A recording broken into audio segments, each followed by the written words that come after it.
Oopsies, you lied, and we caught you. Justin Trudeau, the great creator. He created a housing crisis when none existed. He created a healthcare crisis when none existed. He created an immigration crisis when none existed. He created a homeless crisis when none existed. He created an affordability crisis when none existed.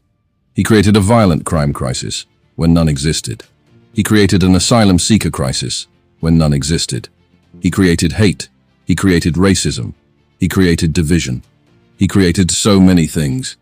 Will Trudeau be revered as one of the greatest creators of all time? I'm Jasmine Lane. This is Overopinionated, and wow, do we ever have an epic call-out of absolute lies today, and also maybe a little bit of an explanation that can help us to understand how exactly we got here in the first place. Be sure to subscribe to the channel, like the video, comment your thoughts down below as well. This is going to be very eye-opening for you, and it's one of the reasons why I do greatly respect Pierre Poilievre, because he appears to actually know something.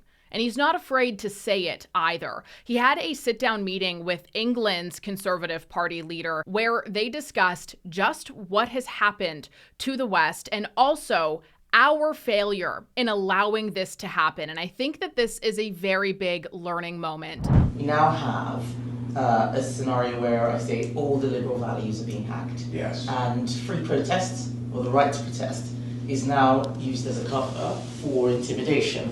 We're just protesting, right. But the way that the protests happen are not about just talking about your grievance, it's about making other people feel unsafe. You know, her comment about the party values being hijacked could not be more accurate. Traditional liberalism includes things like believing equality, individual liberty. Do we see that nowadays? What we see instead is believing equality for some, individual liberty for some, and absolute slander and destruction of anybody who does not believe in the same thing that you do. To anybody who rejects some of the identity politics that they do. Conservative Party members can stand with people who wave swastikas. They can stand with people who wave the Confederate flag. That doesn't sound very liberal to me. That sounds very totalitarian to me and very scary. Supporting private property and individual rights is another Liberal Party value. Well, what was just announced a few days ago? They're going to be banning even more firearms. That's not really supporting individual rights or private property now, is it? Registering your guns is just the first step towards taking away guns from everyone. But that's never going to happen because here in Canada, we have a culture that has grown up with guns and that respects the need. From today forward, it is no longer legal to buy, sell, or transfer a handgun in Canada. Nor was Justin Trudeau's tweet earlier this week, or post, whatever it is, where he said that they are going to be cracking down on properties, over 200,000 properties that are used as rentals on Vrbo and Airbnb. Does that sound like a party who is protecting your private property or your individual rights? No, it doesn't at all. Does the Liberal Party seem to support the idea of limited constitutional government? What they want instead is a government that is unbelievably involved in absolutely everything from what you eat, how much you make, where you work, where you're allowed to go out for dinner, if we recall what happened just a few years ago, and a government that, by all accounts, very much does not support your freedom as a human being and your equality as a human being, your consent, your autonomy. No, they're actually quite against all of those things. The only time that they do genuinely mean what they say is if you're on their side. If you're on their side of the narrative, their side of the ideology, if you believe in what they're telling you, then they support it. The name calling, the defenestration, it's all at a full tilt, and they will encourage everybody a part of their herd to do the exact same thing to you. That doesn't sound anything like what the Liberal Party traditionally stands for, does it? What does a bank robber do after he gets caught and convicted? He changes his name, has an alias. Yeah. When he's caught again, he changes his name again. So they were communist They were Marxists, then that got found out, then they became communists, and then they became, oh no, we're not communists, we're socialists. And then they became democratic socialists, and once that was a nightmare, then they said, no, we're social democrats. And then when they ruined that word, then they said, well, we're going to steal a word that actually means exactly the opposite of what we are. We're going to call ourselves liberal. We, as Conservatives, have sort of sat back, have this whole laissez-faire, well, it's free speech and people should be allowed to do that. We should champion our values. We need to fight for them.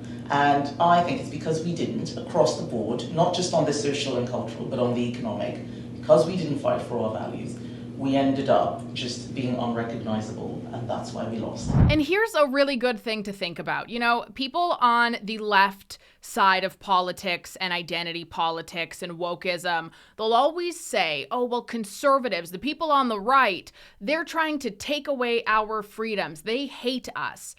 If we hated you, do you really think it would have gone this far? Because statistically across the globe, conservatism and more values that are leaning in that direction is widely more popular than the woke mind virus that has infected our nation. If we really hated you and we really wanted to take away your rights, your equality, we would absolutely not be here right now. The reason why all of this stuff has been allowed to go rampant is because many conservatives don't hate them. In fact, they want minimal government. They don't want to tell you how to live your life or what to do. That would be communism. That would be socialism. That would be Marxism. That would be all the things that the Liberal Party has turned itself into. But these things happen at a rate so slow, you don't even realize it. First, it's one thing where you don't speak up on it because you think, well, gosh, this must be a really big issue. And I don't want to make anybody feel uncomfortable or be cruel. I don't want to deny somebody their right to be free in who they are or what they choose to do. So you don't step in on it, even though something in your chest feels kind of weird. You just kind of sit back on the sidelines. And that is our failure, because we've sat back on the sidelines for too long, to the point where something very evil, very corrupt has really taken over because we allowed it to. Bizarre. Normally, governments love to introduce fall updates because they are gigantic opportunities to advertise all the good things the government is doing for the finances of the country and the pocketbooks of the people. Well, that is, if you're not doing any good things, then you probably don't want anybody to know about it. And that is, in fact, the case of this government. The reality is that Chrystia Freeland and Justin Trudeau have lost control of the finances. Justin Trudeau is a weak prime minister. He's lost control of the borders, lost control of immigration, lost control of spending, lost control of the debt, lost control of inflation, lost control of housing costs, lost control of crime, lost control of drugs. He's lost control of his own cabinet, with his foreign minister launching her leadership campaign on the front page of the New York Times with a big, beautiful photo shoot that she would have gone into a studio to have done, and a screaming headline describing her as a potential successor. He has totally lost control. And now he doesn't want Canadians to see the disastrous state of our books. Remember, she promised, the deficit would not exceed $40 billion. And now they won't tell us what the deficit is. There are real consequences for these costly failures. I'm honestly really curious to see just how high that number is. And keep in mind, the deficit affects Canada's economy. The deficit means more money borrowed, more taxes needed to pay off said money. Inflation, interest, those are all things that the government doesn't have to pay for, because the government is funded by us, the taxpayer. So whatever that number is means a lot to us. And if you want to consider just the high amount and the high price tag of so many of the new initiatives that they've brought in to try to win back Canadians, which again, all cost money. It's like people always say, oh, the Conservatives are so bad. They voted against this program and this program. And my brain, analytically at least, is like, yeah, I would have too. I would love it if we could give free this and that to anybody who needed it, but we can't. And there is a price tag at the end of every single one of those decisions. And if the Conservatives are very focused on fixing that budget, you can't afford to be blowing billions of dollars on other initiatives to try to sway voters back or to try to help them, because it doesn't help them in the grand scheme of things. It might be a temporary little Band-Aid that you throw on, but it's going to wash off in the water. We all know that.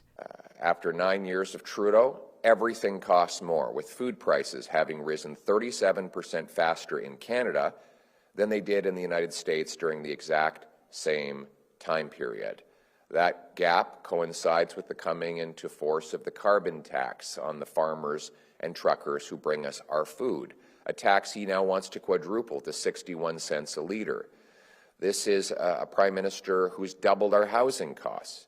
So now 80% of Canadians believe, for the first time in Canadian history, that home ownership is only for the very rich. Last week, OECD said that Vancouver and Toronto are now by far the most expensive housing markets in North America. We have the highest housing costs and the lowest incomes. Look at comparison. Seattle's housing costs are about 30% lower than Vancouver's, even though Seattle workers make far more money than Vancouverites make. Housing costs in Toronto are significantly higher than Chicago, even though Chicago workers make more than Torontonians. The two worst housing costs. How is it possible that we have 10 times as much land per capita as the Americans, that our housing costs more than theirs? That's because of 9 years of Justin Trudeau's out-of-control inflationary money printing and immigration, and his financing of local bureaucracies that block home building. And not only do we have expensive homes, we have more homeless people. It's a video I did just the other day as well, but they came out, StatsCan did, with this new job report and the employment report. And it showed that there was 50,000 new jobs created, which is a number I saw a lot of people on the left boasting about on social media. Look at how good we are. It's 50,000 new jobs created. But what they fail to inform you of, and I'm sure they hope you don't look into it, is that 45,000 of those jobs were bureaucratic jobs. So it's not like it was jobs for new builders, new electricians, new healthcare staff. No, it wasn't any of those things that actually really matter. It was new bureaucratic jobs. People who are going to do the paperwork for the National School Food Program, people who are going to read the emails for the dental care program. They don't want you to know that. They just want you to see 50,000. Wow, we're so great. And it's so important for you to really encourage every single person that you know to read into things. Because, they don't want you to know the whole truth. They want you to know what's cherry-picked. And that's a really dangerous game to play. And we are seeing all around us the repercussions of believing cherry-picked over reality. 38% more chronic homelessness, 1,400 homeless encampments in Ontario after 9 years of Trudeau and the NDP Liberals, 35 homeless encampments in Halifax after 9 years of Trudeau and the NDP Liberals. 2 million people line up at food banks. A quarter of our kids are going to school hungry, and a quarter of parents are skipping meals so their kids don't have to. Those same parents toss and turn at night because they are the most indebted households in the G7. By far, it's not even close. And then our own debt, a national debt, has doubled. Trudeau and the NDP Liberals have added more debt than all prior prime ministers combined. And now they won't even tell us how big the debt or the deficit is. Crime, chaos, drugs, and disorder now spill into our once safe streets, with rampant repeat offenders out killing, maiming, raping, and decimating our communities, our once safe and tranquil communities. Hate crimes are up 256% with church burnings, fire bombings of synagogues, and attacks on other places of worship now out of control. With all this damage, with everything that Justin Trudeau and the NDP Liberals have done to make life more costly and dangerous, it would be unrealistic for me to ask them to improve the situation in their upcoming fall economic update. So, I have a more realistic request. Actually, it's more of a plea. Stop. Just stop. Stop adding inflationary spending that balloons the cost of living. Stop your carbon tax hikes. Stop taxing home purchases. Stop adding dangerous and irresponsible debt that threatens our social programs. Everything you're doing, Justin Trudeau, just stop doing it in this fall update until common sense conservatives can start fixing everything you broke. I'm Jasmine Lane. This is Over Opinionated. Do you think that Justin Trudeau is going to be the greatest creator of all time? I'd love to know your thoughts in the comments down below. Subscribe to the channel, give me a follow on other social media platforms as well, and like the video if you liked it, of course. That helps YouTube show it to more people. I'll talk to you very soon.